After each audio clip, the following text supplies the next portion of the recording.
Hello, welcome back to the channel. It's me, Emmy the Cat Lady, and we're back here in Point Lookout for a couple of other locations. So I've picked out a few that are kind of small and short to talk about, but I thought some of them are quite interesting since it's the holiday season. So we're going to do a little bit of safari, we're going to do a little bit of treasure hunting, and we're going to do a little bit of kind of chat about circus as well. So we're here on the coast. You can see the lighthouse ahead. So we're kind of right on the east coast of Point Lookout at the Coastal Grotto. So I think some people know about this. It's a very interesting little location and potentially quite beneficial to pay a visit to.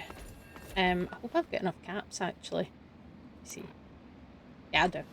It's fine. So this is the Coastal Grotto. We've got some lanterns outside, so there is a little path that kind of leads up a fast travel to the wrecked sea tub there, and that's where what's his face's thinking cave is, just kind of south from there, and then there's a little path that leads up to this location here. So we're gonna head inside. So I have, obviously, in the Science of Light series the last couple of weeks, been talking about the ghouls and the feral ghouls and the differences between them. So I think it's important to note that not all ghouls feel any kind of kinship with the feral ghouls. So something to bear in mind. And one in particular who feels that way is the guy who runs this place. So this is Plick. High roller, coming through. Hello. So this is Plick. He lives here in the Coastal Grotto.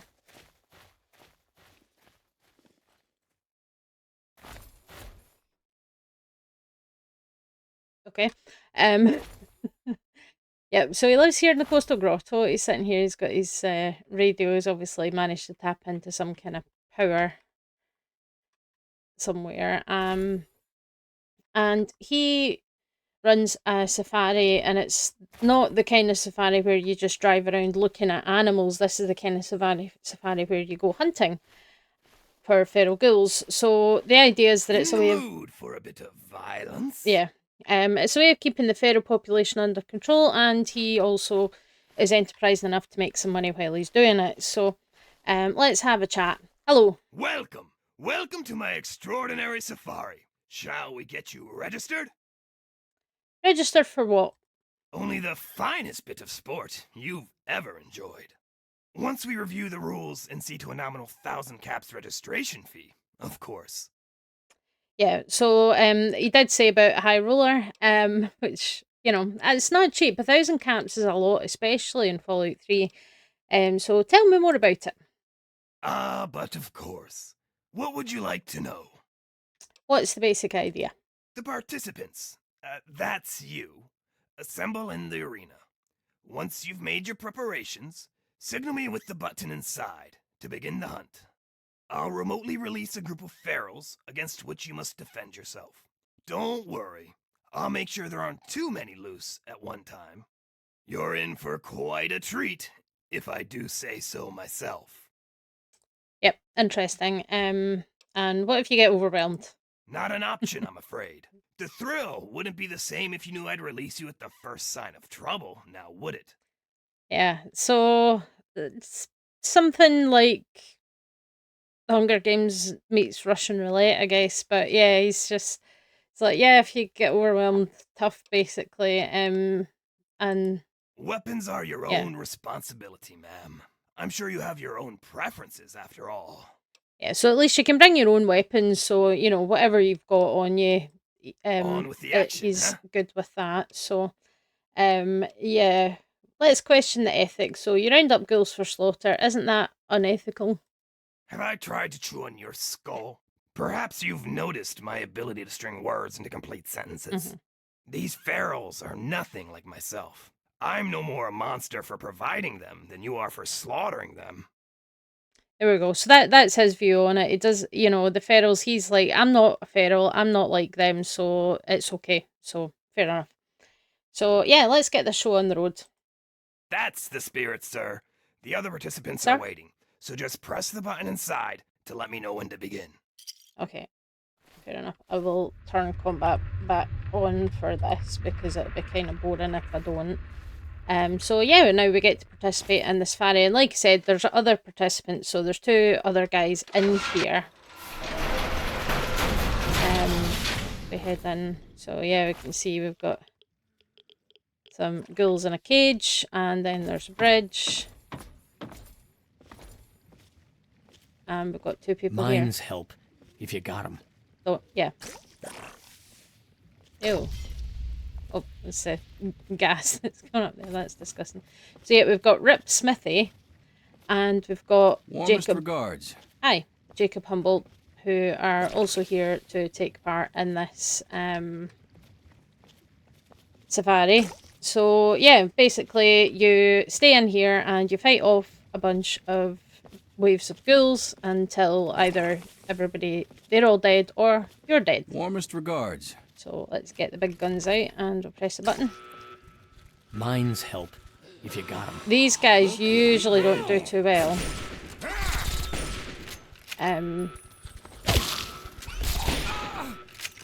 Oh, hi. Glad that's over. That's only the first wave, buddy. You stop! Attack! There you are. Oh, set things on fire. All's well.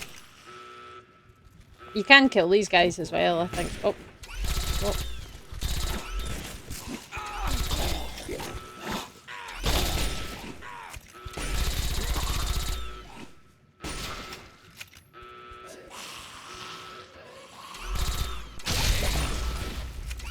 I do quite like setting all the stuff on fire. Are we done?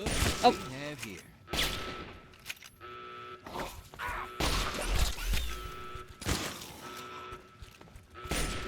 Look what we have.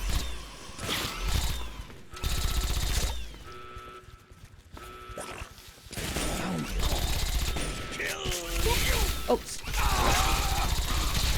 Didn't mean to kill him, but never mind. There you are. Oh, and I killed him. I'm just killing everybody. You stuck? Oh, teleported. There we go, and I won because I'm the only one that survived. It was definitely the ghouls that killed Rip and Jacob, though, of course. That's the story we're going with. But Flick won't really care that much, to be fair. When you speak to him, he's just kind of like, yeah, if you survive, you survive. If you don't, well, tough. But...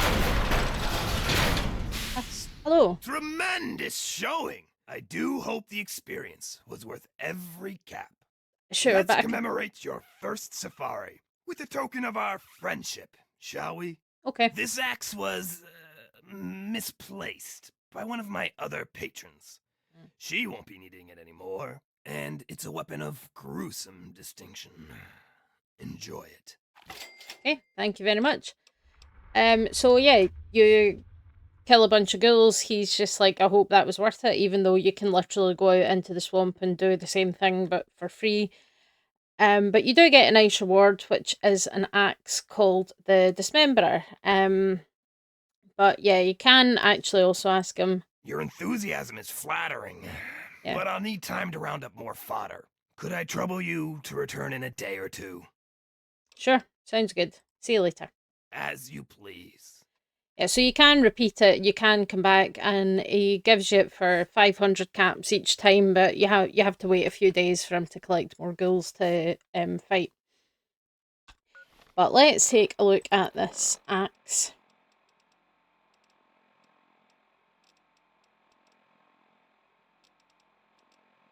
It might be it's under T. So the Dismemberer, so damage 25. So it does have higher damage than the standard axe, but the interesting thing about it is they said gruesome distinction, and that's not an exaggeration. Basically, this axe creates giblets very easily. So you know the bloody mess thing where the body explodes into giblets and pieces of muscle and guts and all that kind of thing. So basically, this axe does that very easily and makes kind of a mess. So it dismembers things. That's what it says on the tin, which is great. Kind of love it. So that's your reward for doing that. But there's another thing that's far more interesting and High roller, coming through.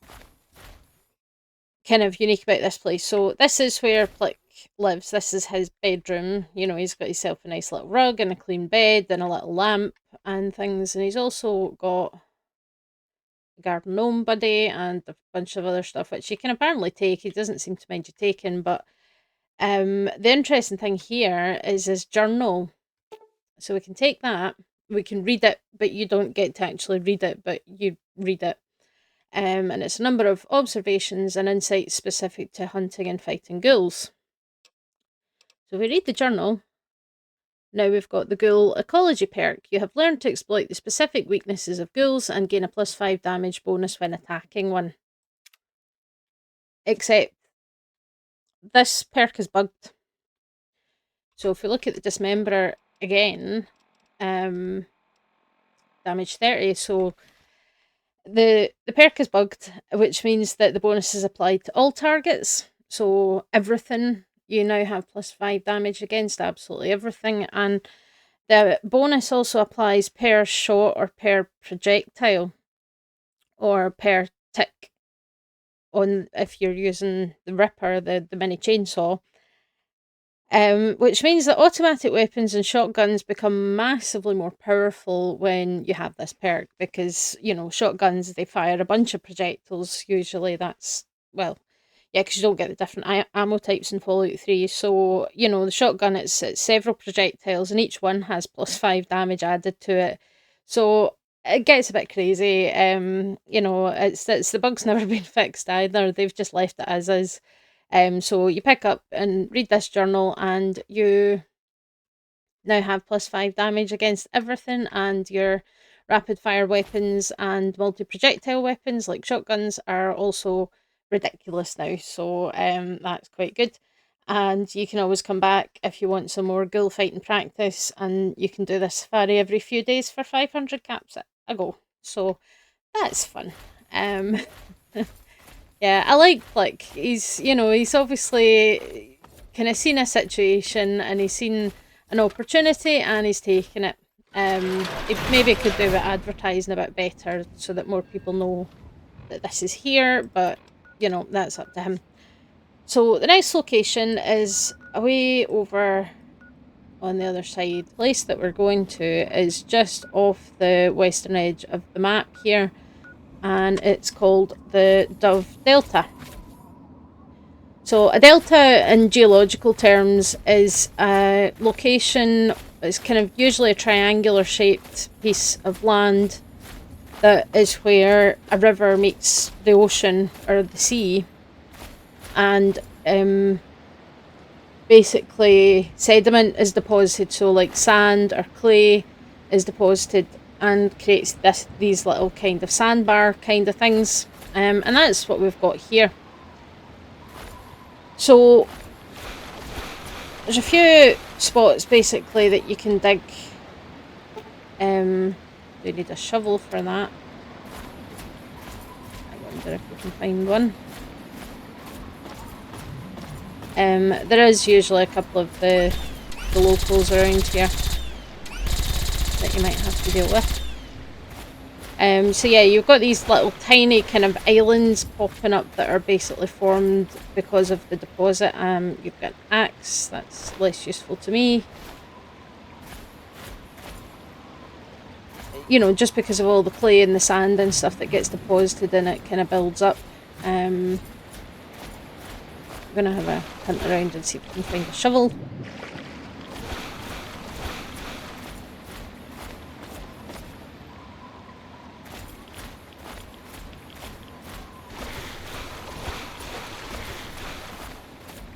There's a shovel. Perfect.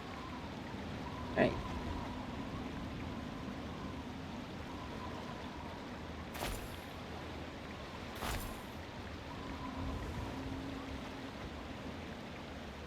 Ah, there it is. I was going to say there's a holotape. So yeah, there's some mirelurks and bloatflies hanging around and things, and then you can see that's Black Hole Manor in the distance. And we've got this little island with a pile of crap on it, and we've got a hole that's been dug up and a skeleton. And he had the holotape, which is right there, so we're going to have a listen to that. So the holotape is for Oswaldo, which is a brilliant name. So Oswaldo, the footlocker is buried on the island with a single tree in the Dove Delta. Be careful, I peppered the area with a bunch of fake mounds just in case the Hughes gang finds this location. Regards, Benny. So we've got a treasure hunt on our hands now. This poor soul probably is Oswaldo. Because he had the holotape and a shovel and he dug up this hole on this little island with a single tree, except there's another little island with a single tree, which is over here. And now that we've borrowed his shovel, we can find a little digging spot.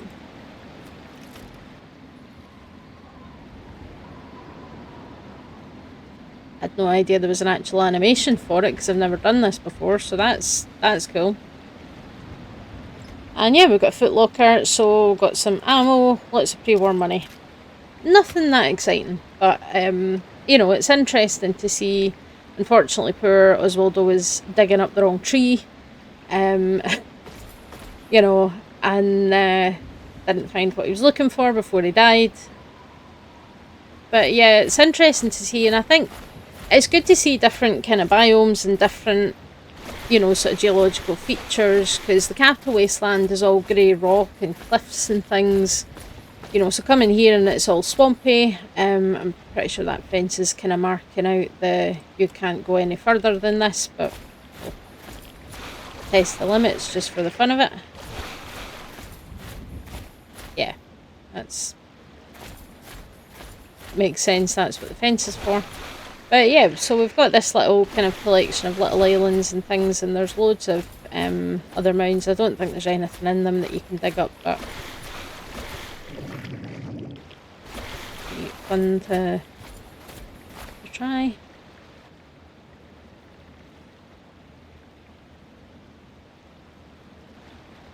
Yeah, nothing exciting there. So yeah,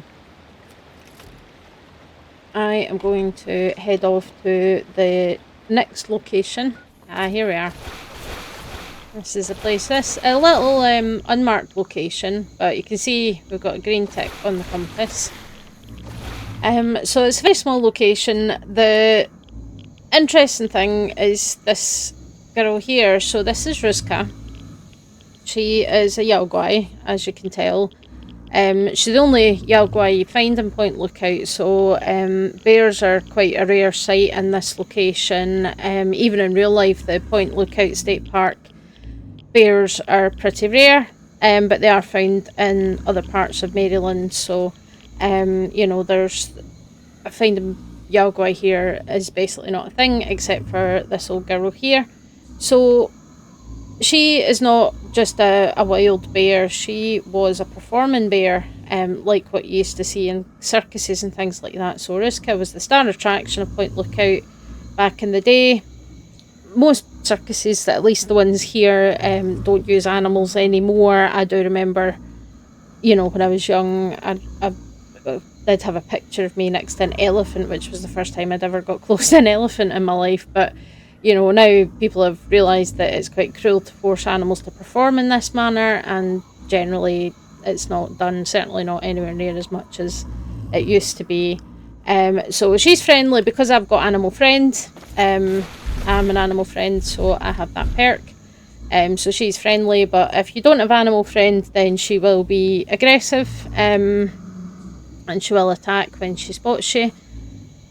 But I don't know how good her eyesight is, right enough. Her eyes are very cloudy, because obviously the Yaogwai, as you know, are gullified bears. So she's been around for a long, long time, and she lives here. She's got this little sort of cave. She's got some snacks and some cherry bombs, and her big red ball. So there are bits and pieces of loot around here, lots of stim packs actually, which is quite good. And the big red ball, so this is hers. Presumably she used to perform with it back in the day, but she's obviously gone a bit wild with not having much contact with humans other than eating them apparently. But yeah, she's also 20% larger than the Yogwai that you find in the Capital Wasteland. And you do see posters advertising her performances around Point Lookout. So, you know, she is featured, and she obviously has lived her whole life here and continues to do so. So, it's a little unmarked location, and I say we're right again. It's taken us right off the kind of edge of the map, almost. So we're directly west of the jet crash site and north of the Sacred Bog entrance. So this is Ruska, and this is her little house. So we're going to leave her in peace because she's a friend bear, and we're going to keep it that way. There we go, there's posters. So that's posters. Ruska, the Wonder Bear. So she was obviously a major attraction for this location back in the day. So yeah, happy to leave her in peace and leave her to her own devices. So that's a few kind of small locations, you know, not a lot to them, but I think they're quite interesting.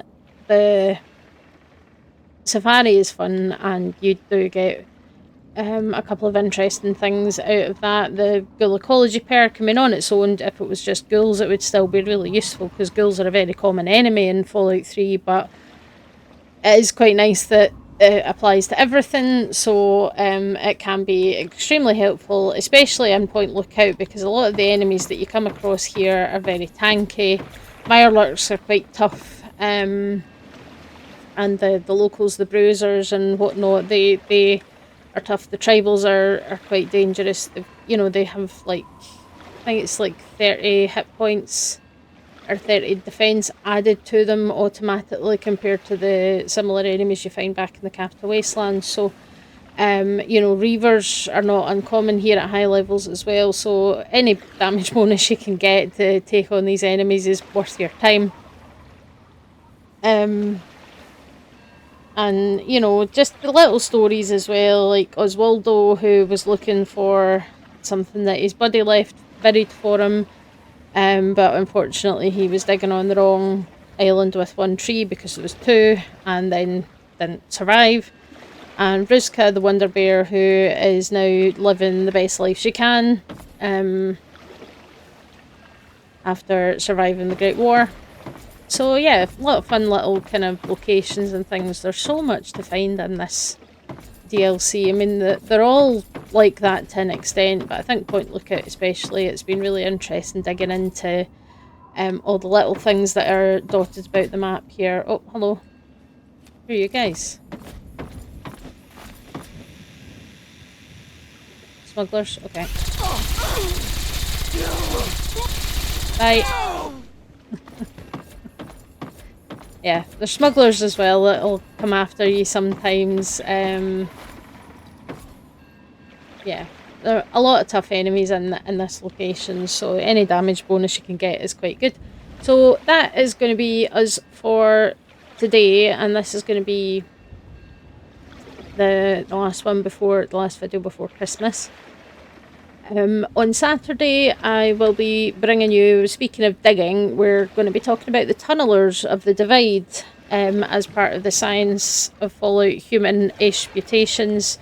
The tunnelers are humans that mutated. I think there's some very interesting features of them, so that's what we're going to talk about on Saturday. So hopefully you'll come back and join me for that, and if not, then I hope you have a good holiday, whether you celebrate Christmas or celebrate something else or don't celebrate. I hope you have a nice time anyway, and take some time to relax, whatever you're doing. And I will catch you guys next time. Bye.